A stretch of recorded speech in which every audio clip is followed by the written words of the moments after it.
Ah, attends. Alors, bonsoir mes frères et sœurs bien-aimés. Nous sommes de retour, moi et mon frère Gin. Ici, j'espère que vous le voyez bien. Hein, il est là. Bon. Fait que, on est de retour pour le livre de chapitre 10, hein, mon frère? Oui. Pour montrer par la voie spirituelle, par le Saint-Esprit, qu'est-ce qu'il nous a révélé à moi, à mon frère Gims, puis qui peut vous révéler à vous si vous prenez le temps de le connaître et d'y parler. C'est pas une bonne idée. Ben, comment je dirais ça? C'est ça. Fait que, faut. Le Seigneur montre toujours sa parole à ceux qui veulent le suivre, à ceux qui suivent dans ses pas. Laissez-vous guider par le Saint-Esprit, laissez-vous guider par ses paroles, puis mettez ses paroles en pratique dans votre vie. Tu sais, qu'est-ce que j'ai remarqué cette semaine que le Seigneur m'a donné? C'est quand tu marches dans sa voie, là, il bénit toutes les choses que tu fais dans tes mains, de tes mains. Jacob, qui a été envoyé chez son oncle Laban, tu sais, chez son oncle Laban, je te l'avais dit. Désolé, ma fille est un pianiste hors pair. Elle est une pianiste hors pair. Mais c'est ça, il est allé chez son oncle Laban. Puis tout le long qu'il était chez son oncle Laban, Dieu bénissait ce que Jacob faisait et bénissait toutes les choses de Laban parce qu'il avait pris Jacob avec lui. Mais quand il a trahi Jacob, son oncle, parce qu'il voulait, avec la femme, parce qu'à la place de prendre Léa, il voulait prendre Rachel, puis il a donné ça. Ben, Dieu a montré à Jacob comment mieux traiter les brebis pour qu'il parte avec ces brebis-là quand ça va être le temps. Mais il a toujours béni qu'est-ce que Jacob faisait, parce que Jacob restait dans la voie du Seigneur. Fait que c'est pour ça que quand on suit la voie, hein, mon frère, es-tu d'accord avec moi? Que c'est écrit dans la parole. C'est pas, quand tu suis la parole dans toutes les choses de ta vie, au travail, dans ta vie personnelle, dans ta vie sociale, dans toutes les choses que tu fais de tes mains, que tu suis les commandements de Dieu et que tu aimes Dieu de tout ton cœur, Dieu va bénir tes choses. Sans plus tarder, on va prier pour être investis du Saint-Esprit pour que nous soyons guidés à vous parler des choses qui vont vous toucher, vous, pour que vous ayez une relation personnelle avec Dieu. Et non à travers nous, parce que vous allez finir cette vidéo-là, vous pouvez prendre la parole, la Bible, la lire et prier. Puis le Seigneur va vous parler.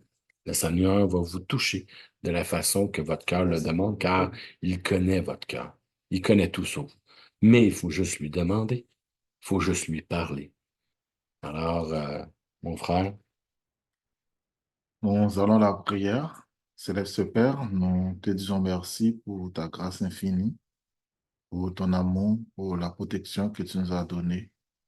Merci Seigneur, oh Dieu, pour la vie que tu nous donnes et pour la santé que tu nous accordes pour vivre, pour témoigner ta grandeur. Merci Seigneur, oh Dieu, pour la relation que tu as faite entre nous et vous, Père, pour que nous puissions être un, pour que nous soyons un. Seigneur, en toi, Père. Merci pour ta grâce. Merci pour ta présence. Et voici, Père des gloires, nous sommes ici, Seigneur, pour présenter cette conférence sur le livre de l'Apocalypse, chapitre 10. Seigneur, ô Dieu, et la révélation de ta parole, Seigneur, que nous allons partager avec ton peuple, de même, Père des gloires, que tu as fait à Jean de manger le livre et ouvert et avalé. Seigneur, permets à ce que, Seigneur, ô Dieu, tu nous as affermis, Seigneur, de ta parole, afin que, Seigneur, tes serviteurs et tes servantes qui nous écoutent puissent manger ce livre et l'avaler, afin que, Seigneur, ô Dieu, ta parole puisse croître dans leur cœur, afin qu'ils puissent comprendre ta volonté. Père de gloire, que ta lumière nous éclaire, que ta parole rayonne à travers chacun de nous. Purifie-nous par ton sang, purifie chacun de nous, purifie, Seigneur, ô Dieu, et le système qu'on utilise pour propager ta parole. Purifie, Seigneur, les cœurs Seigneur, oh Dieu, chaque frère et sœur qui nous écoute à travers cette ligne sur les réseaux sociaux, que ta grâce illumine leur cœur afin qu'ils puissent comprendre ta parole et voir ta gloire, Père. Bénis chacun de nous, que ta présence illumine sur chacun de nous et nous rayonne et fais lui ta face sur nous et sanctifie-nous, Père, par ta vérité, car ta parole est la vérité. Tu es la vérité, tu es la source ultime de toute vérité. Et nous voici, Seigneur, oh Dieu, frère, moi, frère Charles, Seigneur, c'est Mélissa, frère Jean, Loenchia et Sarah. Seigneur, nous sommes tous devant ta présence. Que ta lumière illumine notre cœur, que ta grâce, Seigneur, rayonne sur chacun de nous, afin que, Seigneur, oh Dieu, nous puissions sentir vraiment que tu es vraiment avec nous et que ta parole se propage comme une mer d'hiver, ta parole sans faille. Gardez-nous dans ta présence. Ne nous laisse pas, Seigneur, conduire par notre propre pensée, par notre propre désir, par notre propre interprétation humaine, par notre propre opinion, Seigneur, selon notre connaissance qu'on a appris à l'école ou dans d'autres domaines. Mais Père de gloire, que tu nous conduises par ta main puissante, par ton Esprit Saint que tu nous accordes, que tu nous as, que tu as répandu sur nous et à travers, Seigneur, oh Dieu, ton Esprit Saint, et que tu parles à travers nous-mêmes, et que chaque personne, chacun d'eux puisse comprendre, et que ta lumière rayonne sur eux tous. Gardez-nous dans ta présence, et fais-lui ta face sur nous. Sanctifie-nous, Père de gloire. Gardez-nous dans ta présence, Seigneur, oh Dieu. Que pendant tout autour de cette séance, Seigneur, oh Dieu, que tu sois entièrement avec nous. Ne nous laisse pas répéter, dire des choses qui sont notre propre opinion. Notre propre Mais chef. Seigneur, oh Dieu, que nous soyons diminués et que tu augmentes en nous, en nous, et que nous puissions parler de toi, par toi et pour toi. Au nom de Jésus-Christ, nous te prions, Père. Amen. Amen. Fait que sans plus tarder, on était dans le chapitre. Ah, enlève son papou. Fait que nous étions dans le chapitre 10 de l'Apocalypse.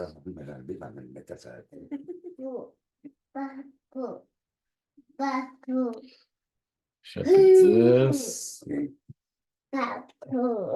Et voilà. Là, je vais sortir les trois versions, la Derby, la Martin et la Louis II. Et voilà, on est rendu dans le chapitre 10. Fait, sur quoi nous allons commencer là-dessus, ce chapitre? As-tu des choses que tu veux redire, remettre en lumière, vu que ça fait une semaine qu'on n'a pas parlé avec eux? As-tu quelque chose que tu voulais dire pour commencer le chapitre 10 pour partir ça, mon frère? Donc, je vous salue, mes frères et sœurs, que ta grâce, la grâce de notre Seigneur Jésus-Christ vous soit multipliée.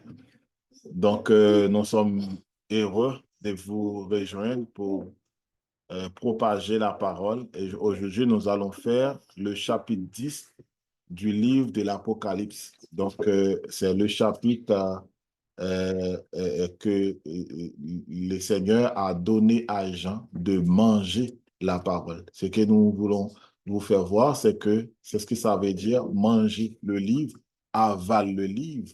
Il sera douce dans ta bouche et amer dans tes entrailles. C'est sous tous ces termes, qu'est-ce que cela signifie, qu'est-ce que cela veut dire. Donc, comment une personne peut manger un livre? Il y a Moi, je vois ça de même, mon frère. Quelqu'un qui va manger un livre, c'est quelqu'un qui n'est pas rassasié, mais qui va toujours dévorer la lecture, dévorer le livre, comme s'il n'y aurait plus de lendemain. Moi, c'est comme ça que j'ai été touché par la parole. Je voulais tout savoir, je voulais tout voir. Je sais pas pour toi que si ça fait un bon exemple, là. Ouais. Normalement, il y a beaucoup de personnes qui comprennent mal les choses. Il y a même de faux pasteurs, en parenthèse, ou par manque de connaissances, qui, qui encouragent les gens à manger un livre ou à prendre une page dans la Bible pour faire du thé, comme quoi ça va et guérir les malades. En tout cas, j'ai pas encore vu ça au Donc, Canada, mon frère, mais en Haïti, ça se fait. il y a beaucoup de choses, parce qu'il y a beaucoup de choses qu'on utilise alors, de façon courante, par manque de connaissances des personnes, ils utilisent mal la parole.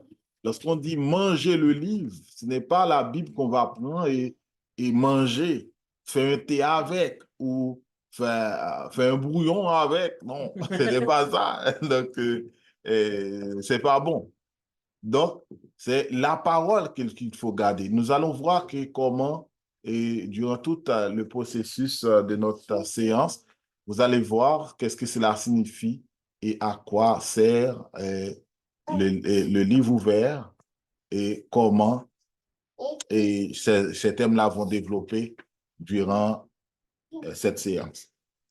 Donc, nous allons aborder le verset premier du livre de l'Apocalypse chapitre 10. Moi, j'ai un peu de misère avec ma souris. Chapitre premier. J'ai vu un autre ange puissant qui descendait du ciel enveloppé d'une nuée. Au-dessus de sa tête était l'arc-en-ciel et son visage était comme le soleil et ses pieds comme des colonnes de feu. Alléluia. Alléluia. Donc, Amen. vous allez voir que comment Jean a reçu alors le message à travers un ange. C'est-à-dire, tout comme dans le chapitre premier du livre de l'Apocalypse, Dieu a donné le message à Jésus, Jésus la transmet à l'ange, l'ange la transmet à Jean, Jean va transmettre ça au serviteur, à tout le monde. Donc, c'est de même, on va voir que l'ange va, ouais, je vis un autre ange puissant qui descendait du ciel, enveloppé d'une nuée. Au-dessus de sa tête était l'arc-en-ciel et son visage était comme le soleil et ses pieds comme des colonnes de feu. Et si on continue dans le verset 2, il dit que il tenait dans sa main un petit livre ouvert. Il posa son pied droit sur la mer et son pied gauche sur la terre. Il cria. Mais juste pour faire quelque chose là, ici, si vous vous oubliez pas, on vous a dit que la mer, c'est le monde et la terre, c'est le cœur de l'homme. Hein, comme dans Matthieu 13, la parabole du semeur. Fait que la terre, c'est le cœur de l'homme et la mer, c'est le monde entier. Fait que l'ange avait son pied droit sur le monde entier et son pied gauche sur le cœur de l'homme. Exact, mon frère? Donc, on va aller tout autour du séance, on va expliquer ce qui en est pour expliquer tout autour. OK. Ben, ça, on peut expliquer aussi, gars, au-dessus de sa tête était, la tête était l'arc-en-ciel. Si on sait, vous vous rappelez, on vous a parlé de l'arc-en-ciel, les sept esprits de Dieu. L'arc-en-ciel et les sept couleurs de l'esprit de Dieu est écrit dans Ézéchiel, c'est ça? Oui. Dans Ézéchiel. Fait que les sept esprits de Dieu étaient au-dessus de cet ange. Son visage était comme le soleil. Ça, c'est dans Apocalypse 19 qu'on parle du visage de Dieu. Dans quel Apocalypse qu'on parle de Dieu, que le visage est assis non, elle avait les cheveux en laine Jacques, blanche. chapitre premier. Ah, ouais, c'est ça, chapitre premier. Ouais. Fait, le soleil. Et ses pieds étaient comme deux colonnes de feu. Ses pieds comme des colonnes de feu. Fait, il se tenait dans sa main un petit livre ouvert. Il posa son pied droit sur la mer et son pied gauche sur la terre. Son pied droit qui était sur le monde et son pied gauche qui était sur la terre, qui était sur le cœur de l'homme. Il cria d'une voix forte comme rugit un lion. Et quand un lion de la tribu de Juda, comme rugit un lion, hein, quand un lion veut se faire entendre, il rugit. Criant d'une voix forte, comme un témoin, une trompette. Quand il cria, les sept tonnerres firent entendre leur voix. Les sept tonnerres, ça, c'est les sept esprits encore de Dieu. Ouais. C'est ça. Parce que, comme on a dit, les sept tonnerres, quand il y a l'arc-en-ciel, les sept couleurs de l'arc-en-ciel et tout, c'est les sept esprits de Dieu, les sept dieux. Ils se firent entendre leur voix. Et quand les sept tonnerres eurent fait entendre leur voix, j'allais à écrire et j'entendis du ciel une voix qui disait, scelle ce qu'ont dit les sept tonnerres et ne l'écris pas. Et l'ange que je voyais debout sur la mer et sur la terre leva sa main droite vers le ciel et jura par celui qui vit au siècle et des siècles, qui a créé le ciel et les choses qui sont là, la terre et les choses qui y sont, et la mer et les choses qui y sont, qu'il n'y aura plus de temps, mais qu'au jour de la voix du septième ange, quand il sonnera de la trompette, vous savez c'est quoi une trompette, hein? Quand il dit dans Ésaïe 58:1, qui dit que crie à plein gosier comme le son d'une trompette, fait que ça va être un savon et tout que l'ange va interagir à travers un témoin, à travers un servant de Dieu qui va crier un témoignage à haute voix. Le mystère de Dieu s'accomplirait comme il l'a annoncé à ses serviteurs, les prophètes. Monsieur, OK. bon, jusqu'à date, euh, veux-tu mettre de l'emphase sur un des versets, il y a des choses qui t'ont été dites à partir de là? OK. On dit que tu vas voir que dans le chapitre 10 du livre de l'Apocalypse, il présente le livre scellé. Alors, le livre qui est ouvert, le livre qui était scellé est ouvert et Jean a reçu le livre, l'a avalé et quand il l'avale, alors qu'il la mange, il était douce dans sa bouche et amer dans ses entrailles. Je vais voir dans le verset premier, donc l'apparence de l'ange que Jean a vu était totalement ressemblée à Jésus-Christ. Donc, il dit que j'ai vu un autre ange puissant qui descendait du ciel, enveloppé d'une nuée. Quand on voit les nuées, ça, ce sont les esprits. Ça veut dire enveloppé de beaucoup d'anges, beaucoup d'esprits. Au-dessus de sa tête était l'arc-en-ciel. L'arc-en-ciel, c'est la représentation Des sept esprits de Dieu. des sept esprits de Dieu. Et son visage était comme le soleil et ses pieds comme des colonnes de feu.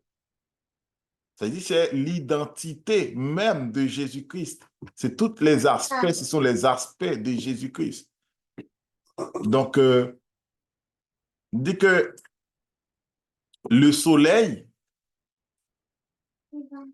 et son visage était comme le soleil, et quand vous voyez que dans l'Apocalypse chapitre 1er, tu vas voir que l'aspect qu'on décrit de Jésus-Christ dans l'Apocalypse chapitre 1er, qu'on faisait déjà, tu vas voir tous ces aspects-là, ce sont des aspects de Jésus-Christ. Ses pieds comme des colonnes de feu. Donc, pour dire que Jésus-Christ, c'est lui qui s'en charge de transmettre, qui est responsable. C'est-à-dire, c'est la parole. Parce que quand Jésus dit qu'il est la parole, il est la parole même. Au commencement, il était la parole était avec Dieu et la parole était Dieu. Parce que quand on voit le feu, c'est la parole de Dieu. Donc, ça veut dire, c'est lui qui, quand on parle de colonne de feu, une colonne, c'est un pilier. J'aimerais vous faire savoir comment le terme colonne, lorsque ça utilise, c'est une personne principale. Une personne principale. Et dans le temps, en Israël, dans la construction du temple, à l'entrée de la porte du temple, il y avait 2 colonnes. C'est-à-dire, les colonnes, on ne peut pas rentrer dans la porte sans passer par les colonnes, les 2 colonnes. C'est-à-dire, quand le Seigneur dit qu'il va nous faire devenir une colonne dans le temple de Dieu, ça veut dire que personne ne pourra pas rentrer dans le royaume. L'Éternel, le Seigneur va nous donner une position centrale dans le royaume. C'est-à-dire, nous aurons des piliers dans le royaume. Donc, le Seigneur va faire aux serviteurs, à ceux qui gardent sa parole, de devenir de piliers. La mer, c'est le monde. Quand on parle de la mer, c'est le monde. Lorsqu'on regarde dans Daniel chapitre 7, verset 3 et le verset 17. Donc, vous allez voir que la bête qui avait les 10 cornes, donc tu vas voir que c'est une bête qui sort de la mer. Et quand on parle de la mer, on voit le monde. Le monde. Donc, la bête avec cette tête et 10 cornes. Vous allez voir aussi dans Apocalypse 17, verset 1er et verset 3. Donc, qui décrit les destructeurs et leur organisation. C'est-à-dire, quand on dit qu'il va y avoir une bête qui va sortir de la mer, ce n'est pas une bête qui va sortir de la mer physique qu'on connaît, donc qui est une étendue d'eau, mais c'est dans le monde. Donc, surtout, et le monde gouverné par Satan, dans le monde politique, dans le monde où Satan dirige, le monde du destructeur. La terre, c'est l'Église. Quand on parle de la terre, c'est l'Église. La terre, c'est l'Église. Parce que et dans ces termes, quand on parle de la mer, c'est le monde. En général, le monde gouverné par Satan, la terre représente l'Église de Dieu. C'est-à-dire les fidèles, les croyants, ceux qui... Dans l'Église de Dieu, où les chrétiens sont mélangés. Il y a de faux, de vrais qui sont mélangés là-dedans. Et le Seigneur va venir pour faire le triage. Donc, il pose pose un pied sur la mer et l'autre sur la terre. Et crie d'une voix forte. Alors, d'une voix forte, ils vont venir pour juger les destructeurs. Ça veut dire, au temps de l'accomplissement de l'Apocalypse, il va y avoir les serviteurs de Dieu vont recevoir les prophéties. Je ne sais pas si vous connaissez ça. Il y a un bon nombre de temps, c'était difficile de trouver une personne qui explique le livre de l'Apocalypse, qui même prêchait sur ce livre. Parce que les choses étaient cachées, étaient scellées. Maintenant, le Seigneur a tellement répandu ses messages, ses explications, il utilise des personnes de partout, dans toute tribu, dans tout peuple, dans toute langue, pour expliquer la parole. Et ces paroles, ce sont des prophéties qui vont accomplir dans les temps à venir, à la fin des temps. Donc, ça veut dire, manger le livre ouvert. Quand on dit le livre ouvert, ça veut dire son explication est claire. Ça veut dire, les personnes, les serviteurs, les servantes de Dieu comprennent le livre de l'Apocalypse. Ça veut dire, le livre est ouvert. Si le livre dans l'Apocalypse chapitre 5 était cacheté, scellé, eh bien, dans le livre est ouvert et Jean a mangé le livre. Autrefois, Jean a vu ces choses dans une vision. Jean explique ce qui se passe dans l'Apocalypse, il l'explique, mais ils sont tellement codés, personne ne pouvait même expliquer ça. Parce que Jean a juste raconté des choses qu'il a vues telles quelles, sans commentaire, sans explication. Ça reste toujours caché, scellé. Maintenant, au temps de l'accomplissement de l'Apocalypse, dans le temps où nous sommes, Dieu a révélé à ses serviteurs les révélations cachées du livre de l'Apocalypse, ce que Jean avait vu qu'il raconte, qu'il écrit, qu'il a mis, alors qu'il a documenté dans ce livre de l'Apocalypse, et qui pendant un bon bout était resté caché, personne ne pouvait comprendre. Parce qu'on dit qu'une bête qui va sortir dans la mer, pendant un bon bout, tout le monde sache que il va y avoir dans la mer une bête qui va sortir, qui va avoir cette tête discorde. Tout le monde pense ça. On a même fait des chansons là-dessus pour expliquer ce qui va arriver. Mais comprennent que ce n'est pas la mer physique, c'est dans le temps où nous sommes là. Le Seigneur a révélé ces choses pour que ses serviteurs et ses servantes puissent l'annoncer. C'est ça qu'on appelle le livre est ouvert. C'est-à-dire, si autrefois tout le monde comprenne qu'il va y avoir dans les temps à venir, à la fin des temps, une bête à 7 têtes et 10 cornes qui va sortir de la mer physique, mais dans le temps où nous sommes là, le Seigneur a révélé ces choses pour vous dire que ce n'est pas une bête qui va sortir de la mer physique, mais c'est une sorte de gouvernement. Un système aussi.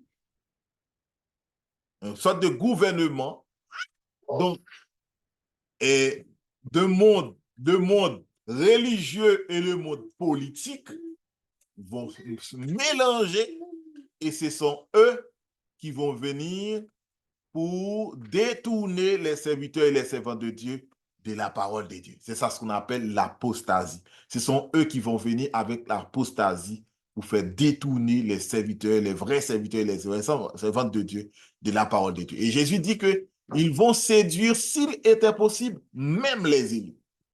Donc, cette bête-là, cette bête a 7 têtes et 10 cornes. Il ne faut pas oublier que c'est dans Ésaïe, chapitre 9, qu'on trouve que c'est l'autorité, les têtes et la queue, l'enseignement. Les têtes qui étaient les juges, puis la queue qui était ceux qui enseignaient les pharisiens. Papi, Il ne faut pas vous oublier ça. Quand mon frère vient de dire, la tête, cette tête et cette tête avec une numéro de queue, c'est ça que ça voulait dire. Hein, mon frère? Donc, ce que j'aimerais vous dire, ça veut dire que Jean a mangé les livres. Il l'a avalé. Est-ce que Jean a mangé physiquement un livre?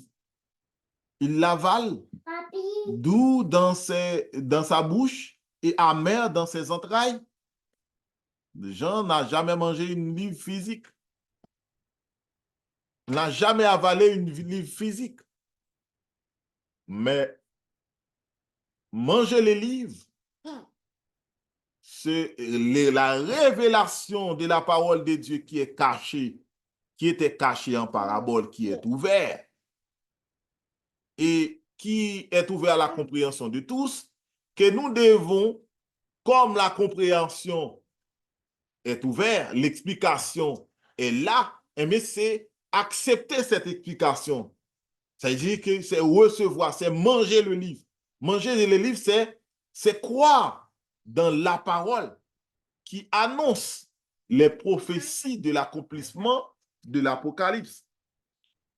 Donc, si vous allez voir que la bête a 7 têtes et 10 cornes, la bête qui vient de la mer, dans l'Apocalypse 7, dans Daniel 7, verset 3 et 17, et Apocalypse, Jérémie 17, verset 13, et Apocalypse 13, verset 7 et 8.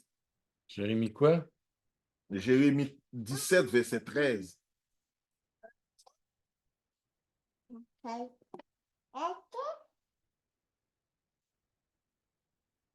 Non, c'est 18. Et là, il n'a pas voulu me... Jérémie 17, verset 13. Non, il ne veut pas me le donner. J'ai une flèche.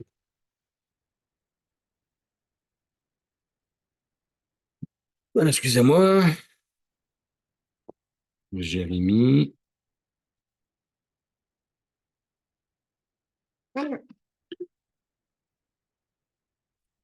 17, verset 13.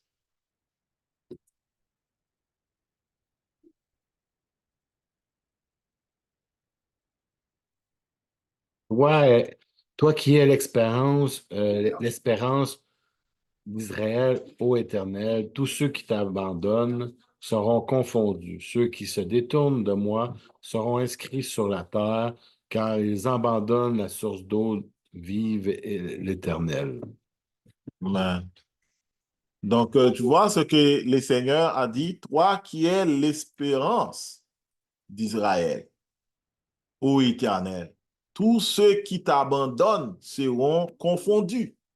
Ce sont ça ce qu'on appelle ceux qui vont abandonner la parole de Dieu. C'est ça, c'est ce qu'on appelle l'apostasie. Donc, ceux qui n'ont pas gardé la parole de Dieu, ils seront confondus. C'est-à-dire, ces gens qui vont abandonner la vraie doctrine de Christ pour s'attacher à la doctrine des démons, la doctrine de l'Antichrist. Il dit, ceux qui se détournent de moi seront inscrits sur la terre. Ça veut dire, ils seront inscrits sur la terre. Ça veut dire, ce sont des gens, c'est l'Église de Dieu, mais qui vont abandonner la vraie doctrine de Christ et cela va considérer comme la terre. Ça veut dire le monde où les doctrines. Autrefois, on parle dans le temps de Moïse, on parle du temple du tabernacle de témoignage. Maintenant, on parle de l'Église que Jésus-Christ a fondée. Et lorsque Jésus-Christ a mettre en œuvre son Église, donc dans Matthieu chapitre 13, il présente la parabole du semeur qui jette sa sémence. Les uns tombent sur les endroits pierreux, les endroits épineux, donc sur le chemin et dans la bonne terre. Donc, tu vas voir que ceux qui se détournent de moi, dit le Seigneur, seront inscrits sur la terre, car ils abandonnent la source d'eau vive, l'Éternel. C'est-à-dire, ce sont des gens qui vont abandonner la vraie doctrine de Christ et qui va s'associer à la doctrine des démons. Et ces gens-là vont constituer comme la terre. C'est pourquoi dans l'Apocalypse chapitre 13, vous allez voir qu'une bête qui a deux cornes, qui semble à un agneau, mais il parle comme un dragon. Et c'est cette bête-là qui vont venir avec la marque de la bête. Ça veut dire que ce sont ceux qui ont abandonné la parole de Dieu. Tu vois ce qu'il dit? Tous ceux qui t'abandonnent seront confondus. Ceux qui se détournent de moi seront inscrits sur la terre. C'est-à-dire la bête qui sort de la terre, qui a deux cornes, c'est celle qui va venir avec la marque de la bête. C'est l'Église de Dieu qui vont abandonner la vraie doctrine de Christ. C'est pourquoi le Seigneur Jésus-Christ avait dit que aux Israélites, je viens sous le nom de mon Père, vous ne me recevez pas. Un autre va venir en son propre nom, vous le recevez. C'est pourquoi que l'Église, là, ceux qui sont abandonnés la vraie doctrine de Christ, qui sont inscrits comme la terre, et c'est la bête qui sort de la terre qui va venir avec la bague de la bête. Il ne faut pas oublier là-dessus, parce qu'on n'est pas encore rendu à ce chapitre-là, mais on va plus en rentrer en détail quand on va être dans ce chapitre-là. C'est que la bête de la terre, c'est le faux prophète. Comme mon frère l'a dit, la terre, c'est l'Église, le cœur de l'homme. Il va séduire beaucoup, mais beaucoup de personnes, beaucoup de servants et de servantes qui vont penser que c'est la parole de Dieu, mais ça ne l'est pas. Et comme il est écrit dans l'Apocalypse, chapitre 13, si je ne me trompe pas, le faux prophète, comme elle dit, c'est une bête avec deux cornes. Dans Zacharie, chapitre 4, il est marqué qu'une corne est une nation. Ça va être deux personnes distinctes qui vont faire le faux prophète. Puis comme mon frère vous l'a dit tout à l'heure, que le système, que le gouvernement va être mélangé avec la religion et la politique, ça va être de même pour le faux prophète. Ça va être deux personnes. Un qui va être très charismatique côté religion, des croyances, et un qui va être très charismatique côté politique. ça va être eux, les faux prophètes, qui vont prêcher pour l'Antéchrist. Lisons Apocalypse chapitre 13, versets 7 et 8. Euh, Apocalypse 13, versets 7 et 8. Donne-moi 2 secondes, mon frère. Donc, c'est la même chose. Dans l'Ancien Testament, et si vous regardez dans Ésaïe chapitre 1er, vous regardez dans Ézéchiel 34, vous allez voir comment les leaders, les pasteurs, les prêtres, ceux qui étaient là pour paître les troupeaux de Dieu, et ils l'ont abandonné. Donc, il était plus focalisé sur la question de l'argent. Ce sont des cupides, très cupides en ce qui concerne de faire de l'argent. Donc, il dit, les prophètes prophétisent pour de l'argent. Donc, tout ce qu'ils font, c'est pour remplir leur ventre. Ben, c'est comme le faux prophète dans le livre de Jérémie, Anania. Anania prophétisait que Dieu allait détruire Babylone puis qu'il s'en venait pas à Jérusalem, pendant que Jérémie disait que Dieu, va, par Babylone, va les mettre sur un joug très lourd. Puis eux autres, Anania préférait dire des choses que le peuple aimait, mais Jérémie préférait dire ce que Dieu lui disait de dire. Ouais. Regarde, lorsque dans l'Ézéchiel 34, le Seigneur dit que les pasteurs qui étaient là pour paître mes brebis, ils s'épaissaient eux-mêmes. Ils s'épaissaient eux-mêmes. En guise de paître les brebis, ils s'épaissaient eux-mêmes. Il arrive pour dire qu'ils ont mangé la chair de mes brebis. Quel verset? Et regarde dans Apocalypse chapitre 13, Non, verset 7 à 8. Non, non, 13 à 8. 34. Je parle juste pour arriver dans ce texte. Apocalypse 13, verset 7 et 8. Je pense que c'est le fils de l'homme prophétise contre les pasteurs d'Israël. Prophétise et dis-leur aux pasteurs, ainsi parle le Seigneur l'Éternel. Malheur aux pasteurs d'Israël qui se paissaient eux-mêmes. Le pasteur ne devait-il pas paître le troupeau? Vous avez mangé la graisse que vous êtes vêtus avec la laine. Vous avez tué ce qui était gras. Vous n'avez point fait paître les brebis.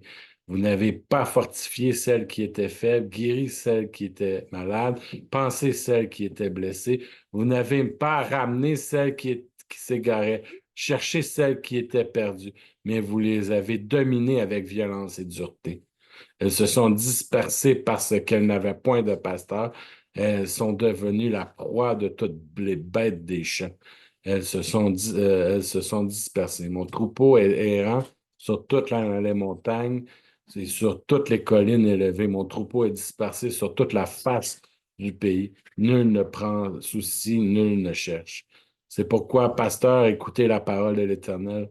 Je suis vivant, dit le Seigneur l'Éternel, parce que mes brebis sont au pillage et qu'elles sont devenues la proie de toutes les bêtes des champs, faute de pasteurs, parce que mes pasteurs ne prenaient aucun souci de mes brebis, qu'ils paissaient eux-mêmes et ne faisaient point paître mes brebis. À cause de cela, pasteur, écoutez la parole de l'Éternel.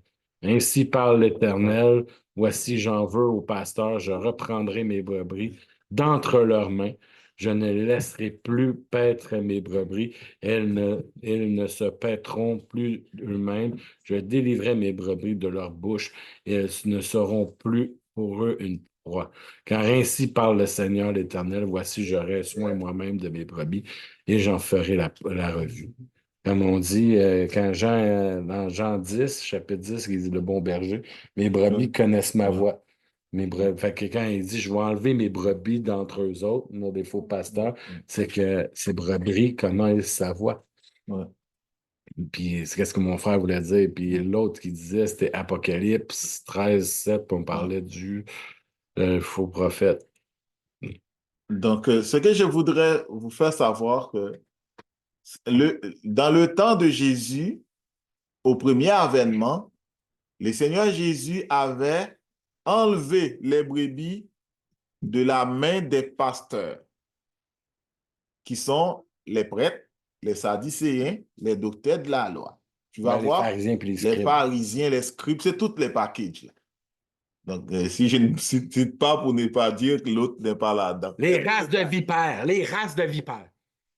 Donc, pour vous dire que dans l'Ancien Testament, nous qui sommes ici maintenant, qui servons les seigneurs, nous avons un privilège que les Juifs n'en avaient pas. Quel privilège que vous en avez? C'est que vous avez eu le Saint-Esprit qui est en vous et que vous pouvez recevoir le message de Dieu de par Dieu même. Dans l'Ancien Testament, il n'y en avait pas ça. Dans l'Ancien Testament, ce sont les prêtres, les scribes, les sadducéens, les docteurs de la loi, les prophètes. Ce sont avec eux les seigneurs parlent.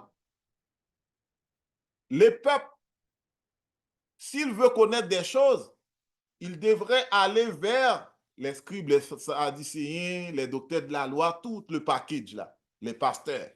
Ce sont eux qui doivent transmettre le message de Dieu. Regarde. Mais dans l'Ézéchiel chapitre 34, le Seigneur dit, puisque vous ne, au lieu de perdre mes brebis, vous mangez la graisse, vous mangez la chair de mes brebis. Les pasteurs s'épaissent eux-mêmes au lieu de perdre les brebis. Le Seigneur dit, je viens moi-même pour perdre mes brebis. Comment il est venu? Au premier avènement, le Seigneur Jésus-Christ était venu chercher, c'est pourquoi il dit que dans Luc, le Fils de l'homme est venu pour chercher et sauver ceux qui étaient perdus. C'est pourquoi Jésus n'était pas venu retrouver les pharisiens, les sadducéens, les docteurs de la loi, les prêtres, les pasteurs qui étaient là à l'époque, parce que le Seigneur les avait rejetés. Ils avaient confondu. Dieu avait donné la lettre de divorce à Israël. Maintenant, comme il a dit, moi je viendrai moi-même pour perdre mes brebis. Comment il perd les brebis? Il répand. Au jour de la Pentecôte, le Seigneur a répandu son esprit sur toute chair, sur tous ceux qui croient en lui. Et pas seulement ceux qui croient en lui, il répand son esprit sur toute chair. Moi, j'aimerais répéter ça encore. Le Seigneur Jésus répand son esprit sur toute chair. Je répète, ce n'est pas sur les chrétiens seulement. Il répand son esprit sur toute chair. Autrefois, on appelle les prophètes les voyants. Si on veut faire des choses, on voulait assurer qu'on va réussir dans la chose, on aille vers un prophète qui va dire le plan que tu as dans ta tête, est-ce que ça va réussir ou pas?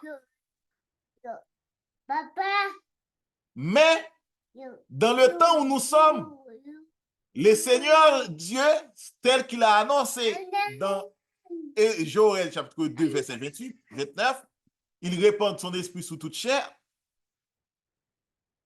Il l'a fait.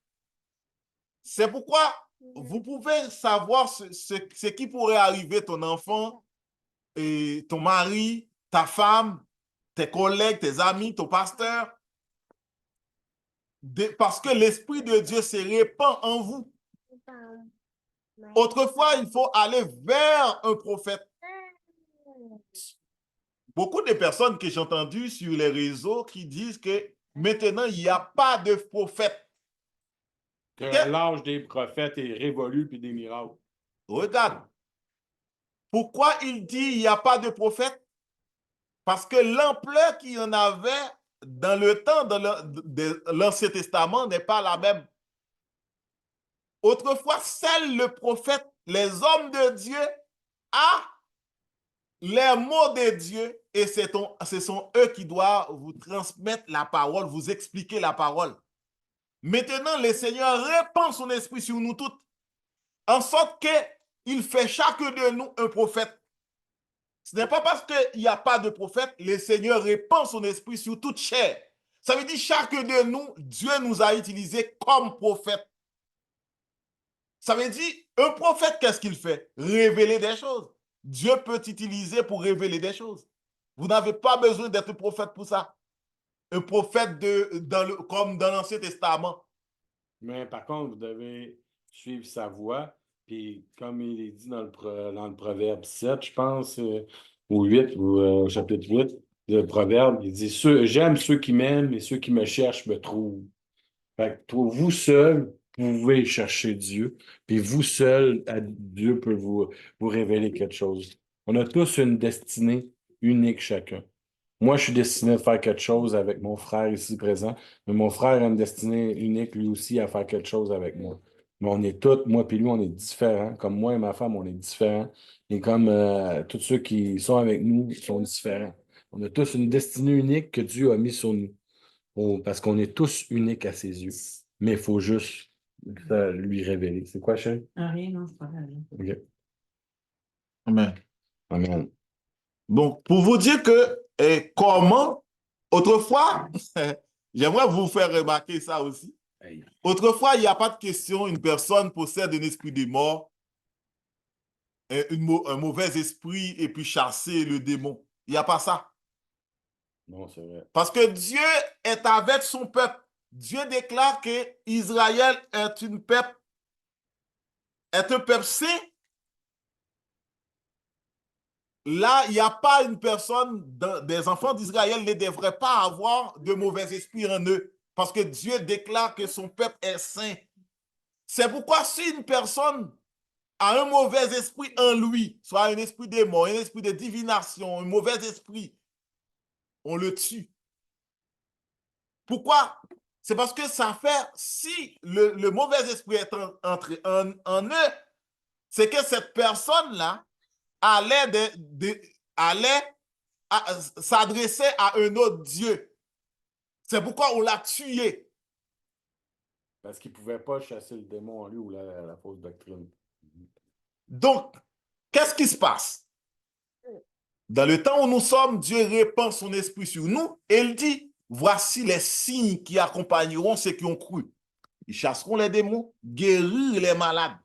Même s'ils bravent des breuvages mortels, rien n'arrivera. Marc Pour 16. vous dire, mes frères et sœurs, donc, Dieu nous a équipés parce qu'il sache que nous sommes tous été impurs. Parce que même les peuples Israël étaient devenus impurs. Parce que Dieu avait divorcé à Israël. Il a donné sa lettre de divorce. C'est pourquoi il y avait une autre alliance qui est le Nouveau Testament. C'est parce que Israël avait violé l'alliance. Il lui a donné la lettre de divorce. Il l'a rejetée et après, il les a ramassés encore. Regarde. Maintenant, Dieu a mis son esprit sur nous. Et il équipe ses serviteurs pour prêcher la parole.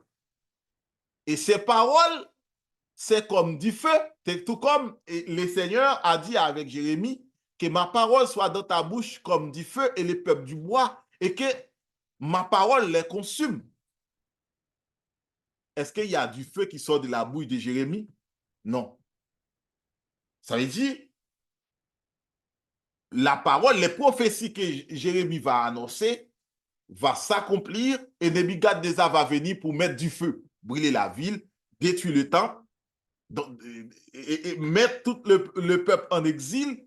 Ça veut dire c'est brisé. Parce que le Seigneur était divorcé à Israël. C'est qu'est-ce qu'on fait lorsqu'on divorce avec une femme quand elle est allée vers un autre homme? On lui a donné, on la donne la lettre de divorce, on la chasse de la maison. C'est ça. Ce n'est pas.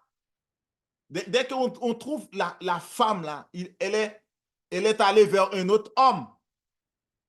C'est elle qui va chasser de la maison. Ce n'est pas l'homme qui va chasser de la maison pour lui. C'est pourquoi l'Éternel avait donné la lettre de divorce à Israël. Il la chasse du territoire qu'il l'avait donné. C'est pourquoi ils étaient tous en exil à Babylone. Regarde. Qui était en Irak. L'ancienne Babylone, si vous suivez l'histoire, et tout est en Irak. C'est l'Irak. Donc, les 7 tonnerres, ce sont le texte que j'avais dit, qui est dit, Apocalypse chapitre 13, versets 7 et 8.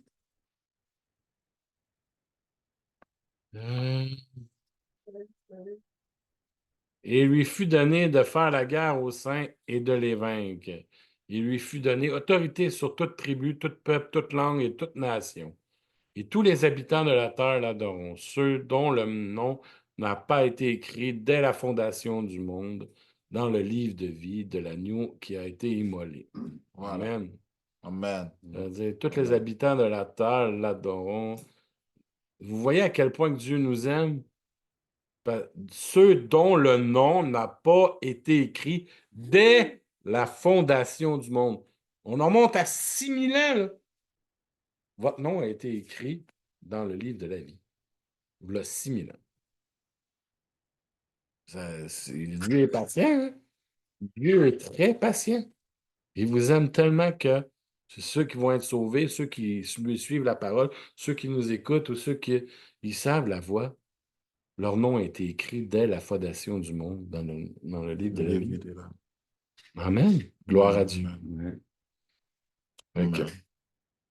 On retourne au chapitre 10. Voilà, on va continuer avec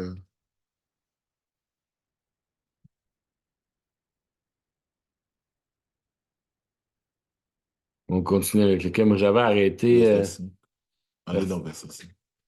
Et l'ange que je voyais debout sur la terre leva sa main, que je voyais debout sur la mer et sur la terre, leva sa main droite vers le ciel et jura par celui qui vit au siècle et des siècles, qui a créé le ciel et les choses qui sont là, qui sont la terre et les choses qui y sont, et la mer, les choses qui y sont, qu'il n'y aura plus de temps. Mais qu'au jour de la voix du 7e ange, quand il sonnera de la trompette, le mystère de Dieu s'accomplirait comme il l'a annoncé à ses serviteurs, les prophètes. Amen, amen. Comme mon frère a dit, puis il vous a montré, on est tous voués à être des prophètes. Il n'y a pas moi, il n'y a pas moi ou mon frère. Vous pouvez être des prophètes si vous laissez le Saint-Esprit agir sur vous, être avec vous, puis marcher avec Dieu, le connaître, puis faire un avec lui. Il peut vous révéler des choses comme il peut vous montrer des choses. Mais c'est à vous, par votre volonté à vous, de faire les premiers pas, puis de continuer à le faire. Parce que marcher dans la voie de Jésus, c'est pas genre, ah, ben, cette semaine, j'ai fait ça, la semaine prochaine, je vais prendre un break. Ça marche pas autant que ça. Ça, c'est à chaque jour. Je sais que ça prend une discipline, puis garde, moi, j'en suis encore à essayer de maîtriser mes disciplines, puis c'est pas facile, surtout quand tu as été éveillé dernièrement, mais ça se fait. Puis avec du cœur, parce que faut t'aimer vraiment Dieu pour tout faire ça. Si tu n'aimes pas vraiment Dieu, tu ne le feras pas, tu vas avoir de la misère à le faire. Mais si tu aimes Dieu de tout ton cœur, puis tu sais qu'il est vivant puis qu'il t'aime, tu vas le faire. Donc, tu vois, il dit que quand il sonnerait de la trompette, le mystère de Dieu s'accomplirait comme il a annoncé à ses serviteurs, les prophètes. Mais c'est quoi le mystère de Dieu qui s'accomplit au son du 7e son de la trompette? C'est-à-dire, le 7e son de la trompette, c'est la trompette la plus attendue des trompettes. Donc, regarde ce qui va arriver. Regarde dans Apocalypse chapitre 11, verset 15. Le mystère qui s'accomplit au son du 7e son de la trompette.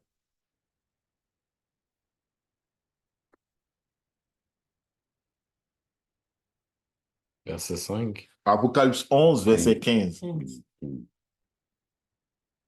Tu veux lire, Jean? Tu veux lire? Tu veux lire? Oui. Ouais, vas-y. Le septième ange sonna de la trompette, et il y eut dans le ciel de fortes voix qui disaient, le royaume du monde est remis à notre Seigneur et à son Christ, et il régnera au siècle des siècles. Amen, amen. Le royaume du monde remis à notre Seigneur et à son Christ, et il régnera au siècle des siècles. Donc, n'est-ce pas, dans le temps où nous sommes, Satan est le point de ce monde. Jésus l'a dit. Mais le royaume de ce monde, du monde, va remettre à notre Seigneur et à son Christ au son du septième. La septième trompette. Alors, à la voix du septième ange, au son du septième son de la trompette. C'est-à-dire, le royaume du monde va remis à notre Seigneur et à son Christ, et il régnera au siècle des siècles. La voix du septième ange. On regarde dans Apocalypse 19, verset 6.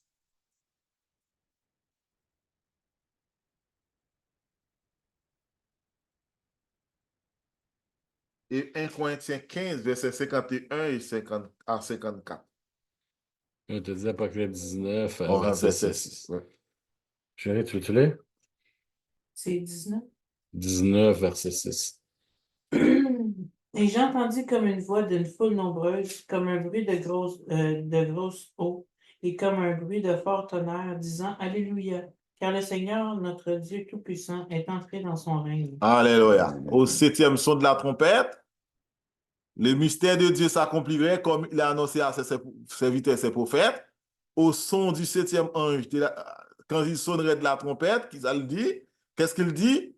C'est la voix d'une foule nombreuse qui criait Alléluia. Criait Alléluia. Donc, notre Seigneur règne au siècle des siècles. Donc, c'est là que le monde va sous gouvernance totale de notre Seigneur Jésus-Christ. Maintenant, quel monde qui appartenait à Jésus-Christ? C'est son Église. L'Église appartenait à Jésus-Christ.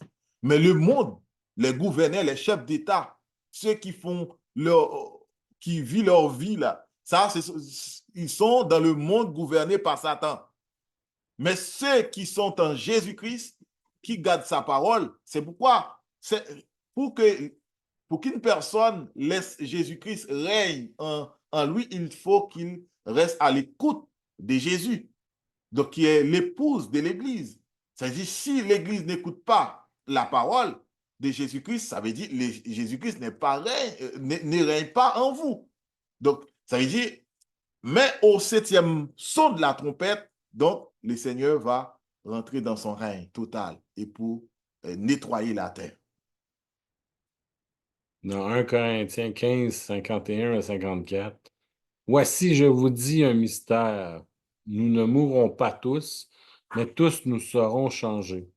En un instant, en un clin d'œil, à la dernière trompette, la trompette sonnera et les morts ressusciteront incorruptibles.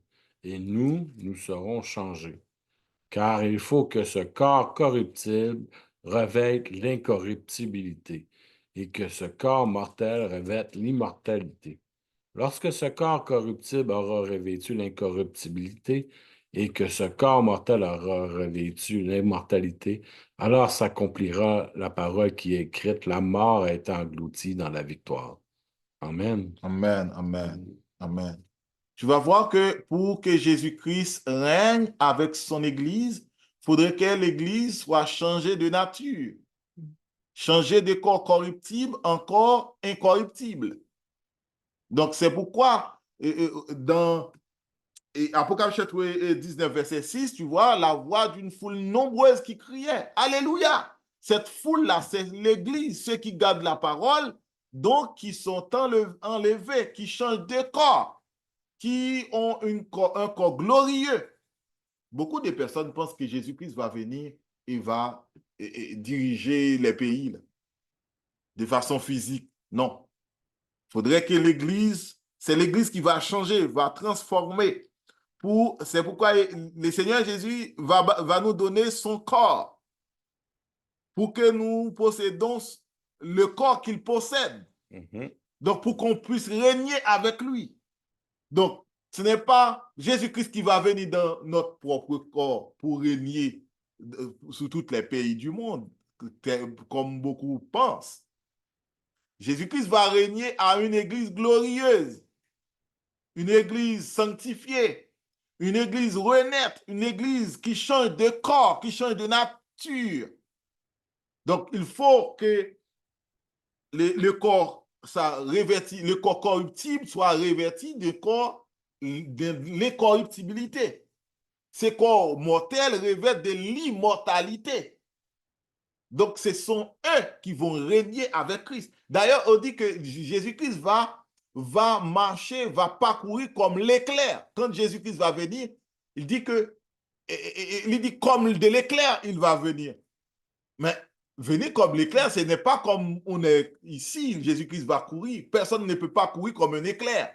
S'il est dans une corps charnel, un corps matériel, il faudrait que cette personne-là possède un corps glorieux, un corps spirituel, un corps de gloire pour qu'il puisse marcher ou bien parcourir de façon comme un éclair.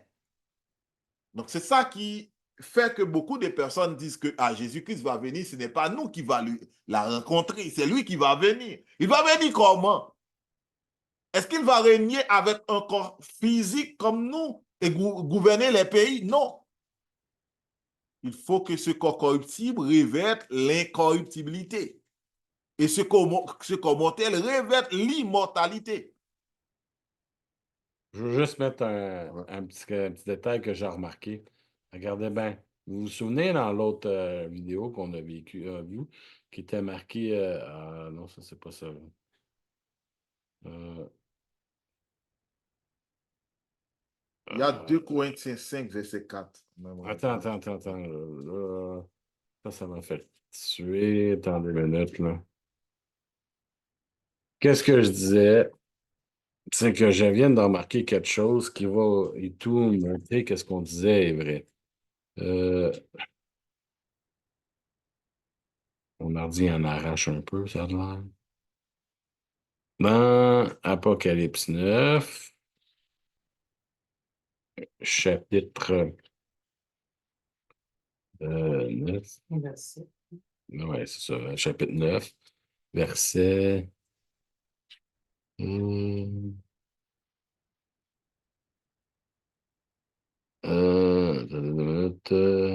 ici, verset 10. Elles avaient des queues semblables à des scorpions et des aiguillons. Et c'est dans leur queue qu'était le pouvoir de faire du mal aux hommes pendant 5 mois.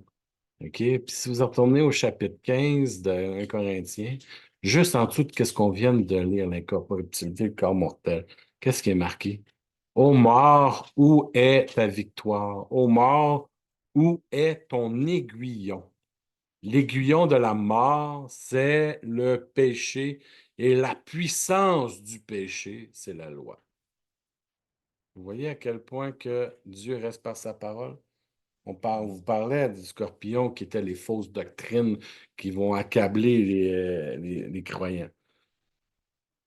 Et voilà pourquoi. Parce que juste dans 1 Corinthiens 15, verset 55, vous apprenez c'est quoi un aiguillon des queues de scorpion, hein, qui est l'aiguillon de la mort.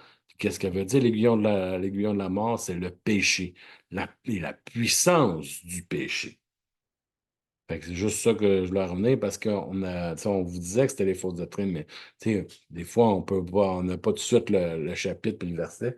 Puis là, pendant que mon frère vous parlait de revêtir l'incorruptibilité parce qu'on est pécheur, fait qu'on on a un corps corruptible, mais il faut être incorruptible par la parole de Dieu, par le sang qui est en nous. Hmm. Alors là, l'aiguillon de la mort est là. L'aiguillon de la mort, c'est le péché et la puissance du péché, c'est la loi de l'homme. Donc, toi, tu voulais quoi? Là? 2 Corinthiens 5, verset 4. 2 Corinthiens, verset 4. Tu veux lire, Jean? Qu'attends dit que nous sommes dans 2 Corinthiens. 5, verset 4. Ok, attends, là, c'est moi qui les ai trompés. 2 Corinthiens, chapitre 5, verset 4. Ok, vas-y. Tandis que nous sommes dans cette tente, nous gémissons, accablés, parce que nous voulons non pas nous dépouiller, mais nous revêtir afin que ce qui est mortel soit englouti par la vie. Amen. Amen. Amen. Et tandis que nous sommes dans cette tente, dans ce corps, nous gémissons, c'est-à-dire il y a des douleurs, des souffrances. C'est pourquoi on est tous prudents pour éviter de frapper. Parce que nous aurons connu de fortes douleurs, accablés. Parfois, on sort au travail, on est accablé, fatigué. Parce que ce corps-là, c'est un corps de douleur, de souffrance. Parce que nous voulons non pas nous dépouiller, mais nous revêtir, afin que ce qui est mortel soit englouti par la vie. C'est-à-dire ce corps mortel va englouti par la vie. Le Seigneur va nous donner un corps glorieux. Laisse-moi vous dire, à l'heure actuelle, le Seigneur Jésus épouse son Église. C'est-à-dire l'Église est considérée comme sa fiancée. Comme son fiancé, l'Église, c'est le fiancé de Jésus-Christ. Un fiancé, une personne peut se fiancer. Quand est-ce qu'on est fiancé? C'est lorsque, dans l'Ancien Testament, dans le Nouveau Testament, c'est lorsque le mari, ou bien l'homme qui a épousé la femme, paie la dot.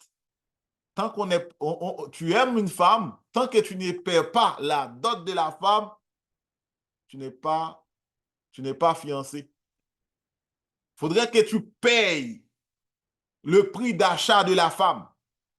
Et ce prix d'achat, c'est le père de la femme qui dit, voilà, tu me donneras telle chose.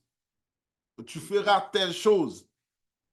Pour Laban, Laban avait demandé à 7 ans de travaux. à Jacob de payer, de travailler pour lui 7 ans. 7 ans de travail pour avoir Rachel. Mais il a dupé, il lui a donné Léa pour qu'il fasse un autre 7 ans pour avoir Rachel. Voilà. Donc, pour vous dire que pour une personne, être une femme, il faudrait qu'il travaille. Le Seigneur a payé la dot en laissant clouer à la croix pour le péché.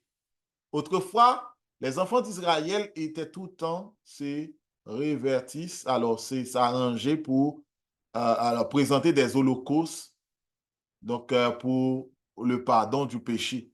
C'est pourquoi quand Jésus-Christ est venu, il est venu pour expier nos péchés. Donc, c'est pardonner les péchés. Mais nous sommes son épouse. Bientôt, le festin de noces va se faire au 7e son de la trompette. Le Seigneur, le son de la trompette va sonner pour que l'Église soit enlevée à la rencontre du Seigneur et pour que le mariage soit fait. Dès que le mariage est fait, la mort a englouti par la vie. Ça veut dire, les saints ne pourront pas mourir parce qu'ils auront un corps glorieux. À ce moment-là, dans le temps où nous sommes, regarde, dans l'Ancien Testament, lorsqu'on est fiancé, on paye la dot. Mais si la femme ne respecte pas l'engagement pour garder son corps dans la sainteté, parce que pendant que la femme est fiancée, il reste chez son père, chez ses parents. Elle reste chez ses parents jusqu'à ce que le festin de noces soit fait. Et à partir de là, elle va aller vivre avec son mari. Tant que le festin n'est pas encore fait, la femme doit garder son corps pur, saint. Personne ne doit connaître cette femme-là. Donc, le Seigneur Jésus-Christ a épousé l'Église et l'Église doit garder son corps saint. C'est pourquoi il nous appelle des saints, l'assemblée des saints. Mais à son second retour, il va faire le mariage. Donc, l'Église doit garder son corps saint, pur, afin que lorsque Jésus-Christ va venir, il va enlever le corps mortel pour nous donner un corps glorieux. Et à ce moment-là, le mariage va faire. La chair et l'esprit deviennent un. C'est-à-dire, alors, l'Église va faire un. Comme Jésus priait dans Jean chapitre 17, afin que nous soyons un. Comme le Père est un, nous soyons tous un et à travers Jésus-Christ. Tout comme le mari fait un seul à sa femme et la femme fait un seul à son mari. Comme Donc, qui est marqué dans Genèse 3, je pense que c'est Genèse 3, si je ne me trompe pas, ou Genèse 4, qui dit l'homme quittera ses parents pour faire un avec sa femme, pour faire un avec Dieu aussi. Il faut que l'homme et la femme fassent un, puis un coup qu'ils fassent un avec Dieu. C'est ça qu'il faut qu'ils fassent. C'est ça qu'il faut qu'on fasse. lire Apocalypse 10, versets 8 et 10 à 10. 8 à 10. Apocalypse chapitre 10, verset 8.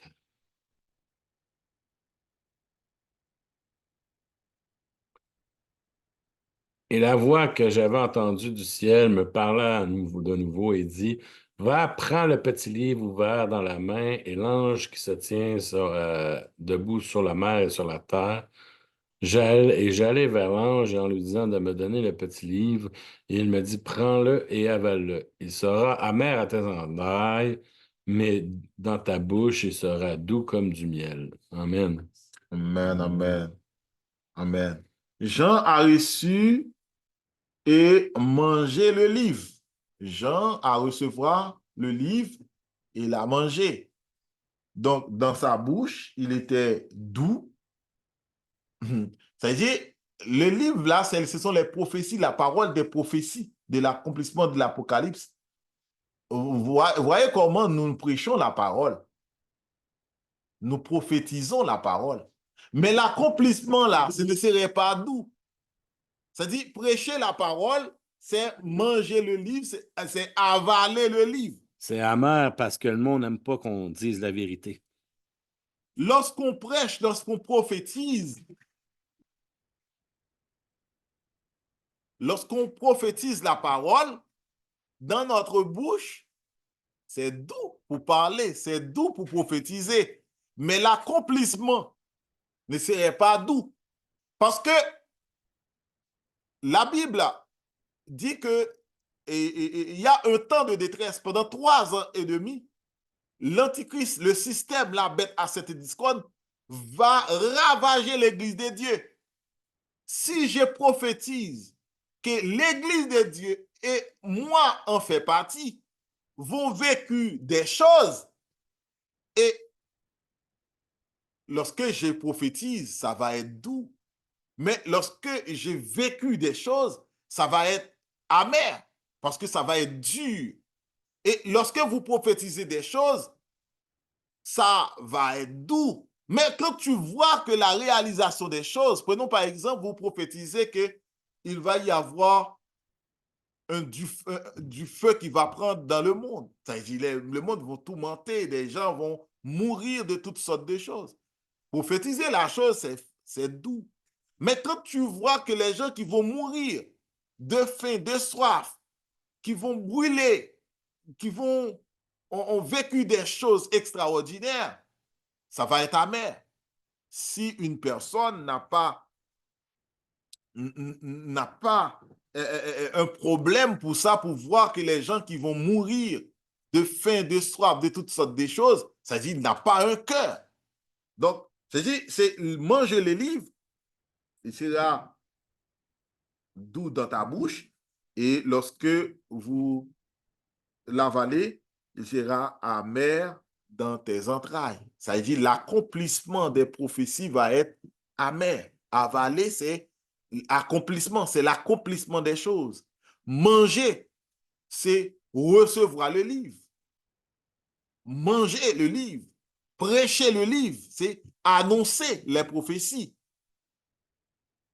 Puisque la prophétie est ouverte, maintenant, les hommes de Dieu, les femmes de Dieu doivent les prêcher.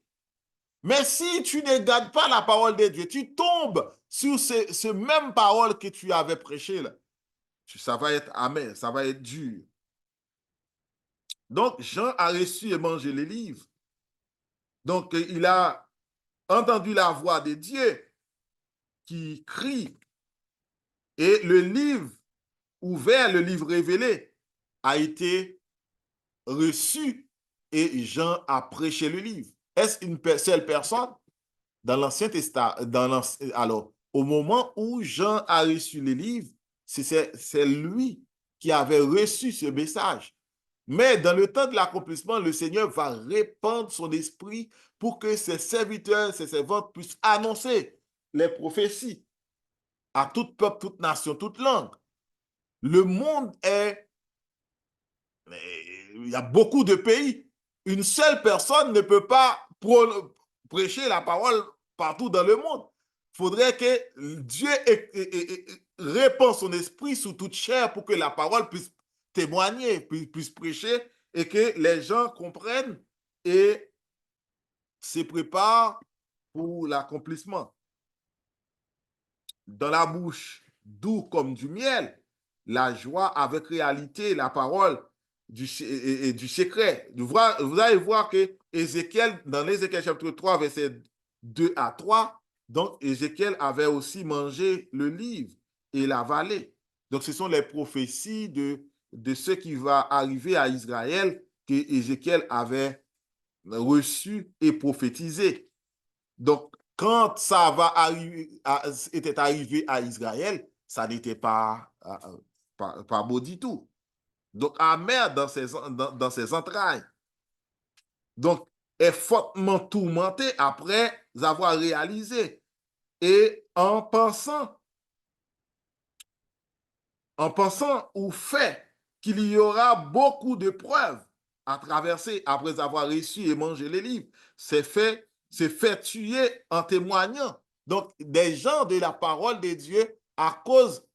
Laissez-moi vous dire, mes frères et sœurs, dans les temps où nous sommes, l'Église n'a pas encore vécu.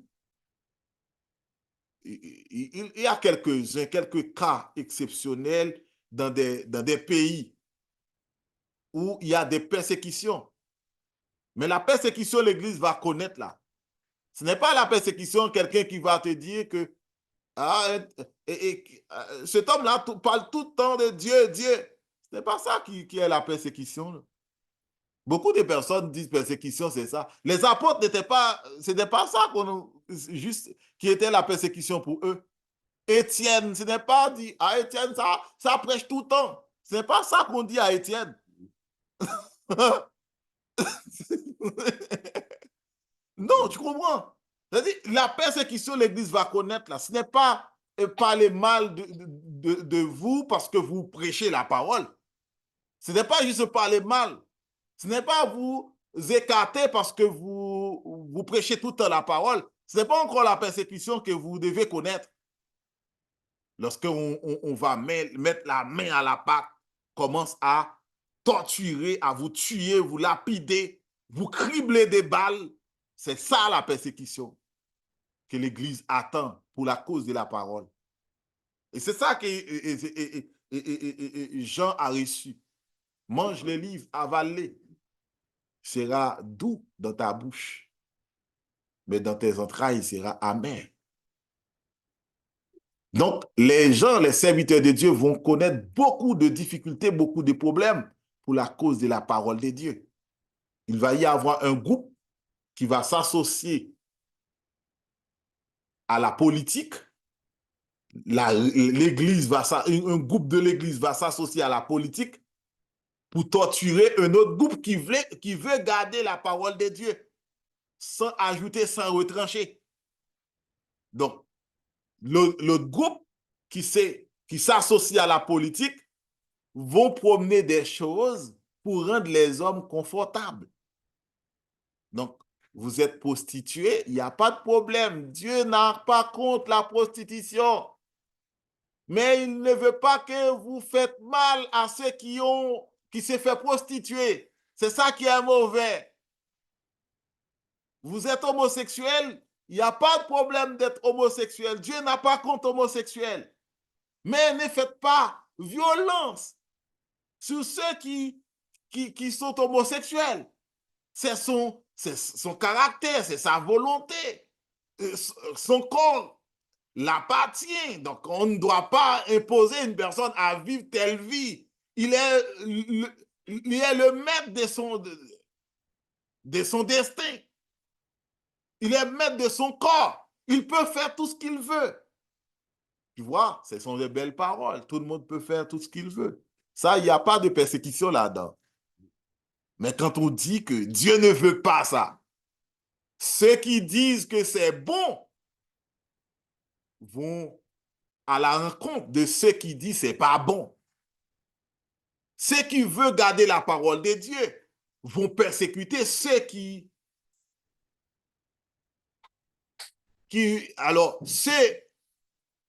qui n'ont pas gardé la parole de Dieu vont persécuter ceux qui veulent garder la parole de Dieu.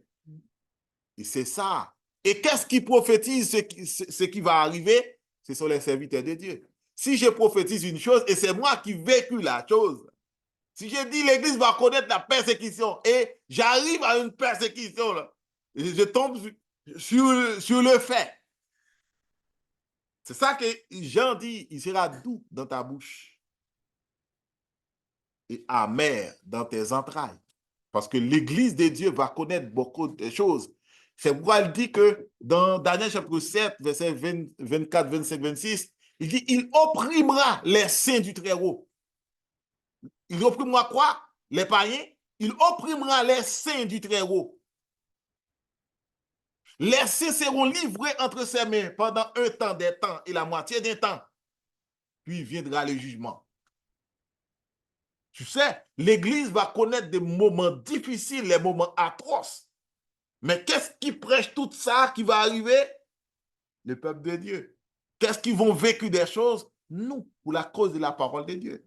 Mais qu'est-ce qui est arrivé à Jérémie parce qu'il a prêché à Babylone? Il a été emprisonné, son livre a été brûlé, même le roi d'Israël ne l'écoutait même pas. Et tout est arrivé pareil. Jérémie l'avait prophétisé. Amen. De même, si les persécuteurs vont persécuter l'Église, regarde, dans Daniel chapitre 12, il dit que les méchants feront le mal. Aucun des méchants ne comprendra. Mais ceux qui auront de l'intelligence Comprendront. Les saints seront persécutés, ils acceptent la souffrance. Mais il y a un jugement de Dieu, les coupes de la colère de Dieu qui vont tomber sur ceux qui ont persécuté l'Église de Dieu. Ça, c'est dans les prochains chapitres. C'est pas pour tout de suite, mais Donc, c'est dans les prochains. Donc, c'est ça le feu. Mange le livre et avale-le. Donc, il sera doux dans ta bouche et amer Parce que dans tes entrailles. Tu sais, c'est doux. Pourquoi? Parce que tout prêcheur qui aime Dieu, tout prophète qui aime Dieu, adore parler de la parole de Dieu. Moi, je me lâche jamais.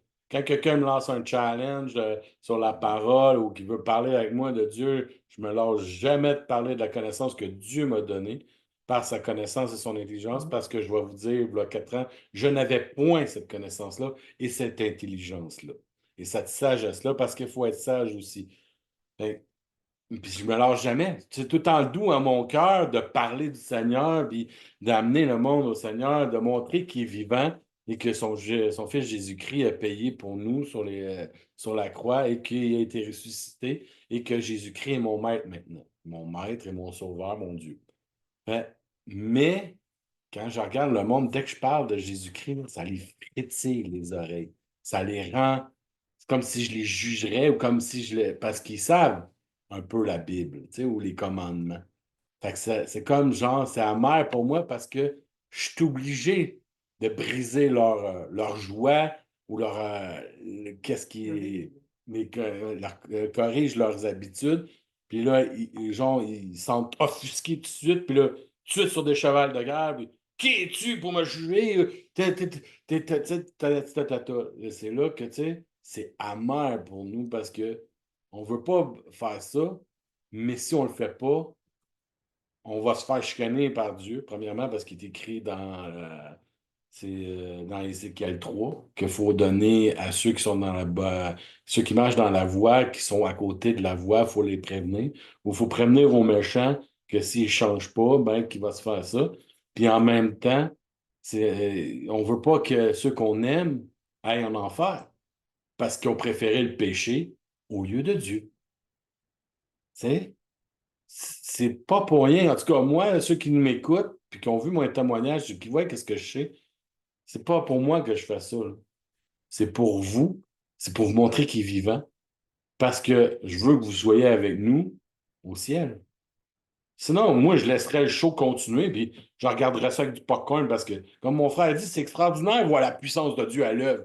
Mais c'est terrifiant.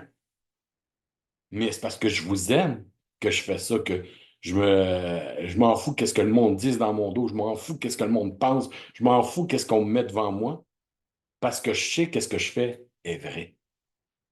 Parce que Dieu est l'ultime vérité, comme mon frère a dit tout à l'heure. Amen. Amen. Oui. On va aborder les versets 10 et 11.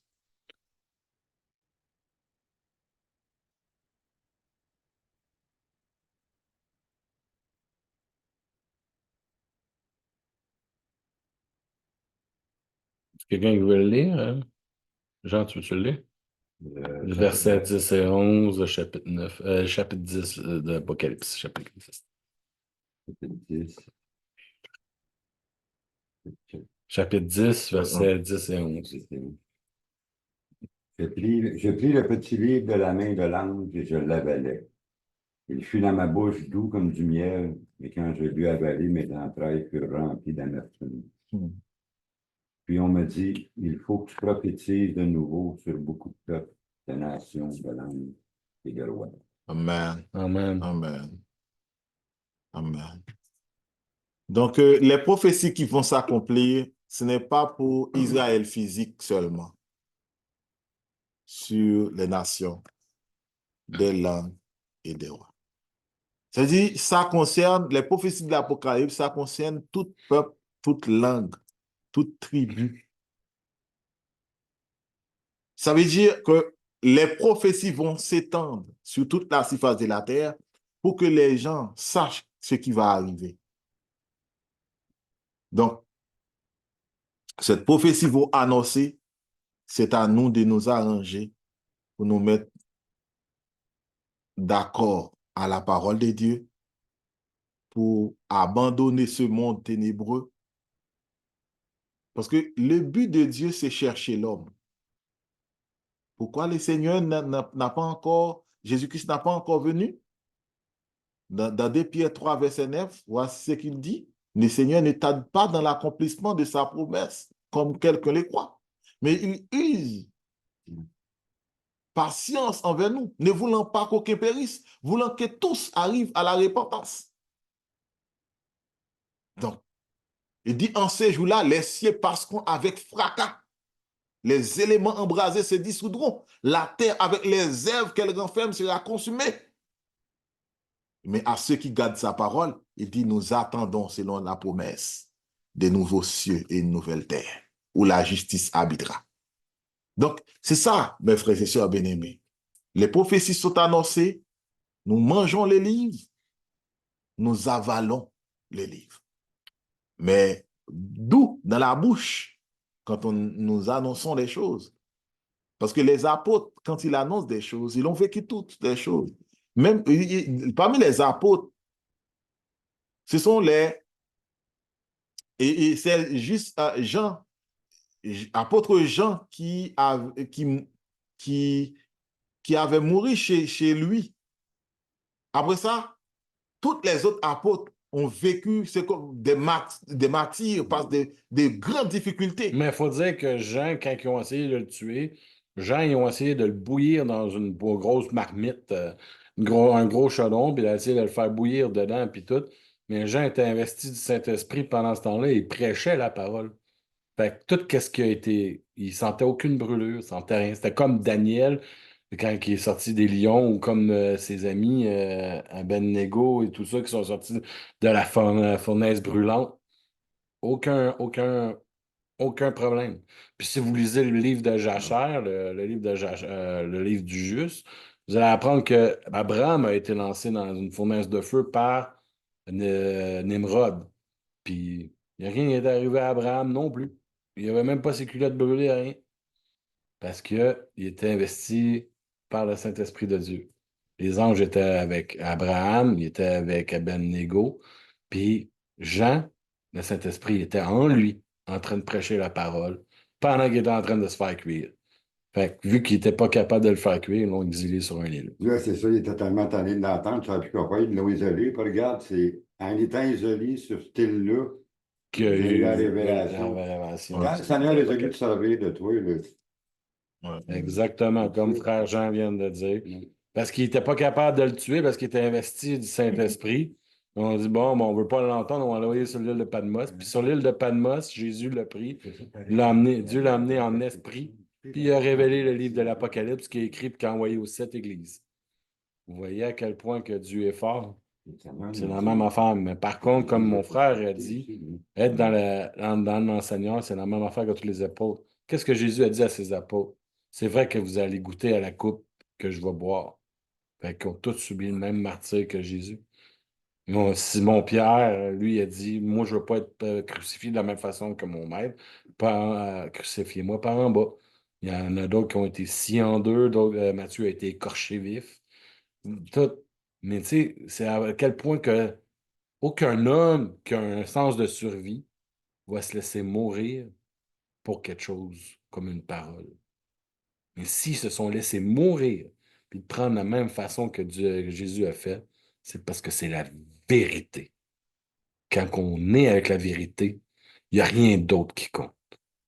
Même si le monde essaie de te trucider, de te persécuter, de faire un faux nom sur toi, tu sais que c'est la vérité. Tu te bats pour elle. Peu importe ce qui arrive. C'est ce que les apôtres ont fait, comme Jésus. Quand Jésus a enseigné la vérité, il a été crucifié. Ils n'ont pas aimé la vérité de Dieu qu'ils ont dit au peuple. Le peuple s'est arrangé pour le faire crucifier par les Romains. Qu'est-ce qui est arrivé? La même affaire pour tous les apôtres. Ils disaient la vérité. Les peuples païens n'ont pas vraiment aimé ça non plus. Hein? Les peuples alentours de Jérusalem n'ont pas aimé ça non plus partout parce qu'ils étaient dans les faux dieux. Fait que, ils ont tous eu la même chose. Mais qu'est-ce que Jésus a dit? Il a dit, vous allez chacun avoir un trône, puis vous allez juger les tribus d'Israël. Puis ils savaient, quand ils ont vu que Jésus a été ressuscité, puis tout, là, ils savaient déjà un peu, là.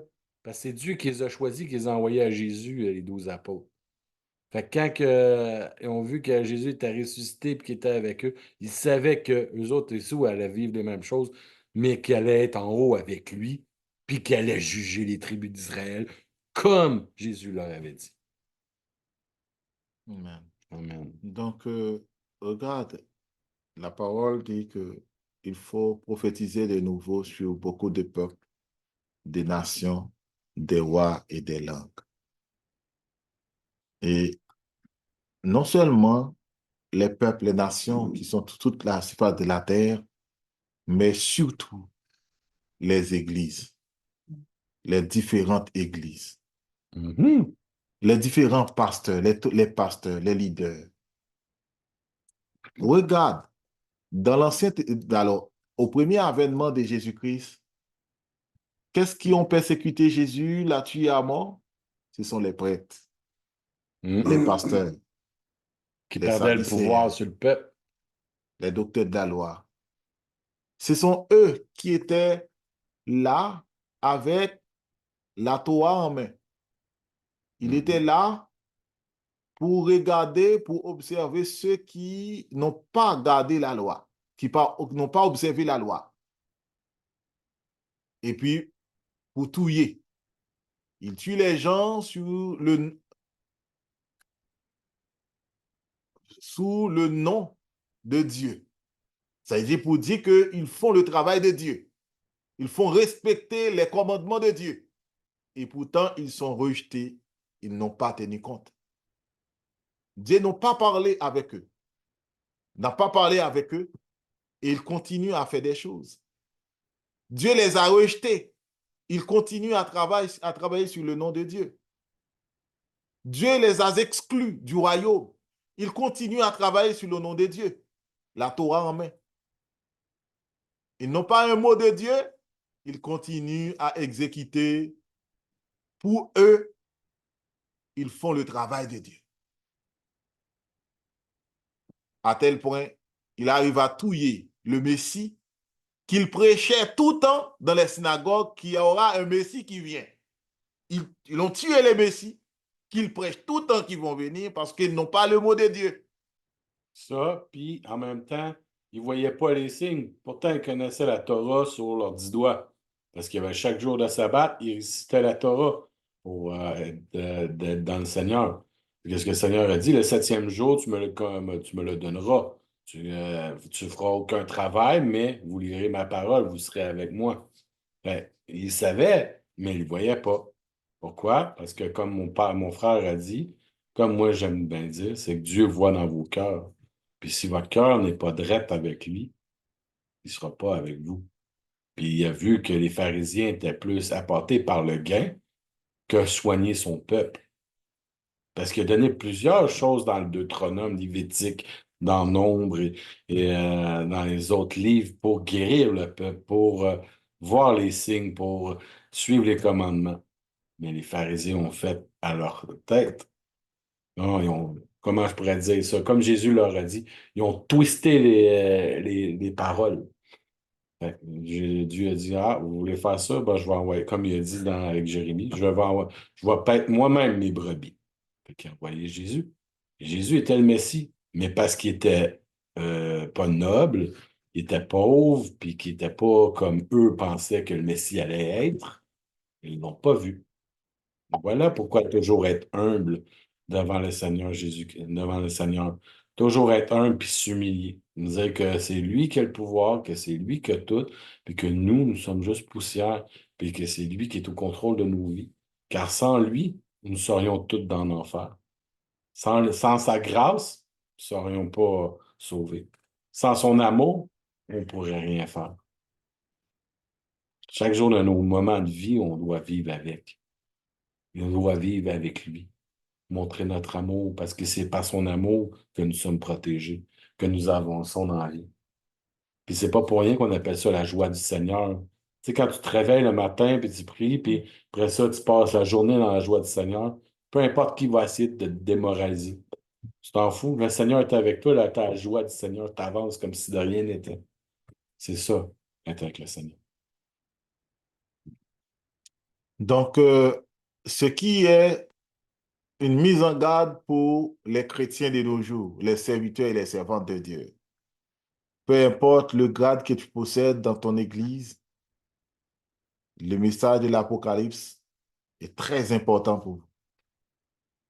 Peu importe, vous n'avez jamais allé à l'église, le message de l'Apocalypse est très, très important pour vous. Parce que si ceux qui avaient la Bible en main, alors la Torah en main, la loi pour faire exécuter les commandements de Dieu, ont tué le Sauveur, le Messie, sans le savoir, parce qu'ils n'ont pas les mots de Dieu.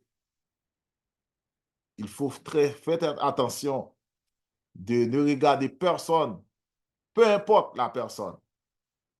N'est-ce pas vous dire, si vous voulez critiquer une personne, vous devez avoir les mots de Dieu. Vous voyez une personne qui vit mal, vous voulez dire quelque chose pour la désapprouver, vous devez avoir les mots de Dieu. Vous voulez partager la parole de Dieu, vous devez avoir les mots de Dieu. Pour ne pas être un rejeté en pensant que vous faites le travail de Dieu. Mes frères et sœurs, laisse-moi vous dire, les grands de cette époque ont tué Jésus, ils l'ont crucifié en pensant qu'ils font le travail de Dieu. Après Jésus, il continue à persécuter les apôtres. Il dit que ce sont des gens sans instruction, mais nous connaissons qu'ils ont été avec Jésus. Voilà. Jésus, il pensait que Jésus pourrait venir, le Messie qui devrait venir, doit venir vers eux. Parce que ce sont eux qui s'occupent des choses de Dieu.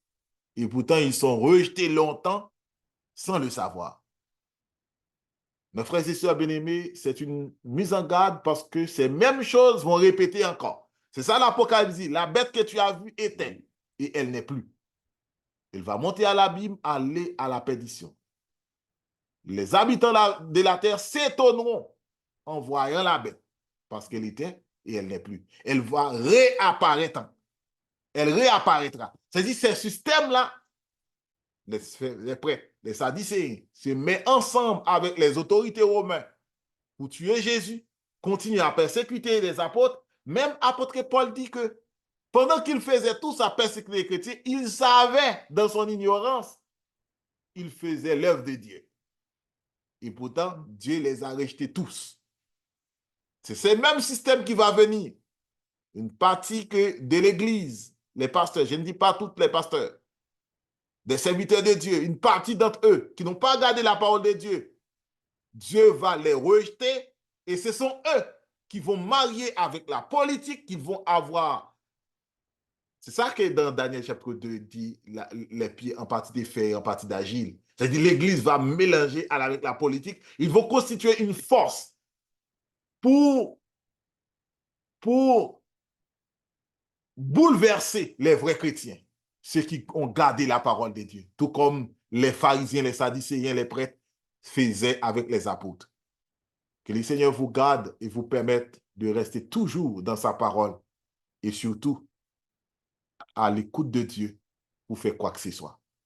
Que le Seigneur vous garde. Nous allons la prière pour mettre fin à la parole. Et donc, je ne sais pas si vous avez les choses. Moi, comme mon frère a dit, il faut toujours être à l'écoute du Seigneur. Toujours être à l'écoute de son appel, comme il est marqué dans sa parole. Il est marqué, beaucoup sont appelés, mais peu sont élus. C'est-à-dire, il n'y en a pas beaucoup qui écoutent. Les temps viennent que faut vous voyez les signes, puis que faut vous réveiller. Que toutes les illusions que vous voyez dans ce monde périssent et que vous voyez juste la lumière de Dieu. Car c'est juste par lui, et par lui seul que on peut être sauvé. C'est pas par nos propres 10 doigts, c'est par lui. Il nous aime. Il nous a aimés en premier, comme on a vu, je vous le dis, dès la fondation du monde, il a écrit notre nom dans le livre de la vie. C'est pas rien, là. On parle 6000 ans. C'est 6000 ans. 6000 ans. Fait que, on n'était même pas encore nés. Notre génération n'était même pas encore née qu'on avait le nom dans le livre de la vie. Fait que je vous laisse là-dessus, mes frères et sœurs bien-aimés. J'espère qu'on vous éclaire par le Saint-Esprit qui nous a éclairés. J'espère que vous allez, par votre volonté, aller vers Dieu, et que votre volonté fasse sa volonté, et non la vôtre. Parce que c'est sa volonté qui doit régner sur terre, et non la nôtre. Fait que je vous remercie pour tout ce que vous faites pour nous. Vous nous écoutez. J'espère que on va vous revoir la semaine prochaine. Fait que mon frère, je te laisse pour la prière. Amen, amen. Nous allons prier. Céleste Père, nous te disons merci pour ta grandeur, pour ta présence. Merci, Papa, parce que tu nous as accordé ta parole pour partager à ton peuple. Merci, Seigneur, oh Dieu, d'avoir nous épousés pour nous donner la semence de ta parole pour partager à ton peuple qui est assoiffé, qui est pris dans ce monde ténébreux et perdu et qui veut connaître ta parole. Mais le monde est tellement bombardé des mensonges, des choses qui les distraient pour ne pas écouter ta parole, pour ne pas passer un temps avec toi, Père.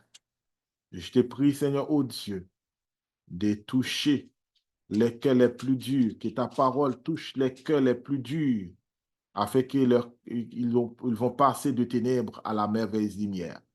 Je te prie, Seigneur, oh Dieu, ceux qui sont malades dans leur corps physique soient touchés maintenant et guéris au nom du Seigneur Jésus-Christ. Nous déclarons que ceux qui sont malades, ceux qui sont infimes, ceux qui sont dans la chaise roulante, ceux qui sont bébés, Seigneur, oh Dieu, ceux qui sont aveugles, qu'ils voient. Ceux qui sont aveugles, qu'ils voient. Ceux qui sont alors muets, Seigneur, oh Dieu, puissent parler au nom puissant de Jésus-Christ. Ceux qui sont malades de toutes sortes de douleurs, d'infirmités, de fibromes, de cancer, Père de gloire, qu'ils touchent par ta parole vivante et permanente et qu'ils soient guéris au nom puissant de Jésus-Christ. Que ta main puissante rayonne sur chacun de nous et soit au milieu de nous et nous purifie chaque jour de ta parole divine. Seigneur, ô Dieu, que ta parole touche les cœurs et que ceux qui sont malades spirituellement puissent renaître, puissent restaurer et aient la vie en toi, Père, ceux qui sont morts, qu'ils reçoivent la vie dans ta parole, car ta parole est la vie. Seigneur, guidez-nous dans ta présence. Guidez chacun de nous. Merci, Seigneur, d'avoir été présent avec nous, avec notre frère Charles, c'est Mélissa, Seigneur, frère Jean, Seigneur, oh Dieu, Lydia, Louenchia, Sarah, oh Dieu, et merci pour ta présence qui était avec nous, avec Lika, Père de gloire, que ta main puissante, Seigneur, oh Dieu, révertie sur chacun de nous, sur ma femme, sur notre assemblée, sur chacun de nous, Seigneur, et sur ceux qui vont écouter le message, qui vont alors toucher par ta parole, que ta parole les éclaire et oriente-les, Seigneur, oh Dieu, dans ta voie, pour qu'ils gardent ta parole et qu'ils ne se détournent pas de ta présence. Guidez-nous, Père de gloire, affermis-nous, Seigneur, oh Dieu, dans ta parole, et que nous puissions marcher selon ta volonté, selon tes voies, Père. Au nom de Jésus-Christ, nous te prions. Amen. Amen. Amen. Amen.